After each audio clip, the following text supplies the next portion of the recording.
বন্ধুরা, আজকে ঠিক আপনার বাড়ির ঘটনা বা আপনার পাশের বাড়ির ঘটনা বলবো। যে একটা মহিলা যখন প্রেগনেন্ট হয় বা তার যখন ডেলিভারি হয়, সেই সময় যখন নার্সিংহোমে ভর্তি করা হয়, ভর্তি করলে নার্সিংহোমে প্রচুর পরিমাণ টাকা খরচ যায়। আর্থিকভাবে দুর্বল হয়ে পড়ে সেই পরিবার, মানে গলা পর্যন্ত কেটে দেয় এক কথায়।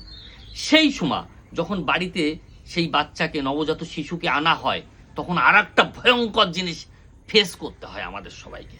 এই যে তৃতীয় লিঙ্গ বা হিজড়া, এরা বাড়িতে আসে, তখন মাথায় আকাশ ভেঙে পড়ে। দাবি করে 20,000 লাগবে, 50,000 লাগবে, 10,000 লাগবে, 15,000-এর 1 টাকাও কমে হবে না। যদি 1 টাকাও আপনি কম দিতে চান, এরকম কাপড় তুলে দিয়ে দেয়, এরকম ব্লাউজের ভিতর থেকে বের করে দেখায়, এটা দেখ। মানে পরিবারের সামনে মানে কি পরিমাণ হেনস্থা করে, মানে বলে বোঝাতে পারবো না আপনাদের। তা আমি এই কিছু ঘটনা আমি দেখেছি, তার জন্য আমি সরকারের কাছে হাত জোড় করে রিকোয়েস্ট করছি, এই যে তৃতীয় লিঙ্গের যে পরিমাণ বাড়ন্ত, এটাকে একটু কম করার ব্যবস্থা করুন। না হলে মানে যারা আমরা আছি সমাজে, তারা সত্যি লজ্জায় মুখ দেখাতে পারছি না।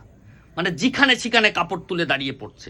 বিশ্বাস করুন, এদের একটা ব্যবস্থা করুন। পুরো পশ্চিম বাংলায় এবং দেশেও একটা ব্যাধি এটা। প্লিজ এটার একটু দেখুন। আপনার বাড়ির সঙ্গে যদি এইরকম ঘটনা ঘটে, তাহলে সেটা ভিডিও করে রাখবেন এবং আইনের কাছে পাঠিয়ে দেবেন। জয় শ্রীরাম, জয় শ্রীরাম।